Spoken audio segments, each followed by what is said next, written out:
Welcome back to New Jersey Power & Politics. I'm Jim McQueenie. Assemblyman Upendra Chivukula is with me now. He is chairman of the Assembly Telecommunications and Utilities Committee in the Assembly.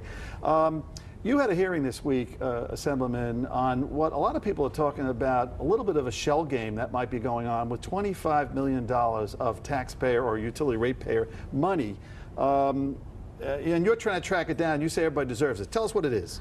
Well, last year, 2010, we approved $25 million to be from the societal benefit charges. This is ratepayers' money to help out people, families that are economic difficulties, right, so that way they can get energy assistance. And this was a surcharge on your every monthly bill, monthly bill, right? Roughly how much a month for people? Yeah, it could be 3 cents on the, All right, so it's minimal money on the individual bill, but it's a huge amount of money cumulatively. Now resting with the BPU up in Newark, right? $25 million. Why is it not being distributed? Well, that's what I like to know. I'm so outraged that after 1.5 years, almost 1.25 years, and they took 10 months stalling and to come up with the RFP process.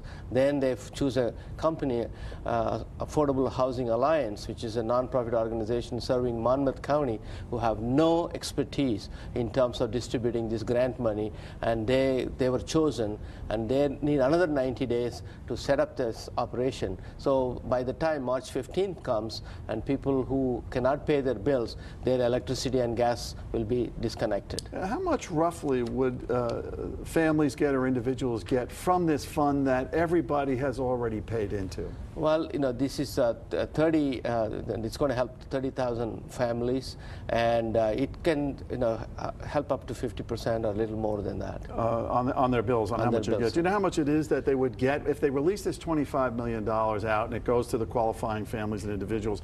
Roughly how much do people get? Yeah, its average bill, let's say it's $100, right? It's $50 or so. It helps them to offset some of the costs. So I guess the question that's really begged here, and I know you were raising it in your hearing this week, is why the stall when it's nearly 18 months or so? It's sitting there, and look, the utility bill help you needed.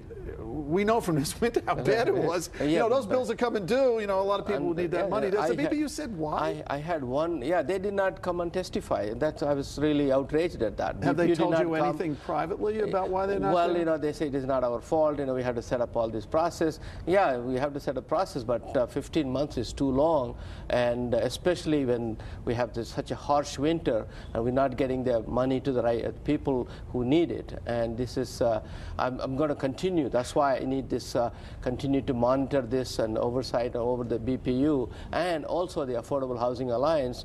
They have to be called in to say, why are they taking another 90 days to distribute the money? Is that what you're intending to do, to call them in? The hearing wasn't over last week? No, it is not over by any means, because first of all, they took a long time, this RFP process. They chose a company that has no expertise in delivering this type of service, whereas you had NJ Shares, who has been doing that. They have distributed almost $66 million over the last 10, 12 years, and they have been, they have the know-how. They work with the municipalities. But they were bounced out? They bounced out, and we don't know why. And I get Assemblywoman Elise Evans came and testified in my committee. All our district officers are getting calls. When are they going to get the money? The March 15th is coming down the next week, actually, almost. Right. Is it possible that money's being sequestered? I mean, it's hard times in the state, and there's been a lot of sequestering money for different projects, raiding every pot that's there. Is it possible that this pot could have been raided for, let's just say, give the credit for something here that maybe it was needed elsewhere in state government, or you can't do that? The law stipulates that they cannot do that. I think that's why they didn't have the money. They moved around the money, and so they're buying time. Okay, all right. Assemblyman Upendra Chivukula, we're going to be tracking you here on, and if you're going to be calling this meeting, finding out where this, we'd like you to be here and tell us where it is so people can get their money. Yes. All right, very good. All right, stay with us as we continue here on New Jersey Power & Politics. Assemblyman Patrick Dygman is here with Carlos Perez on of the New Jersey Charter Schools Association.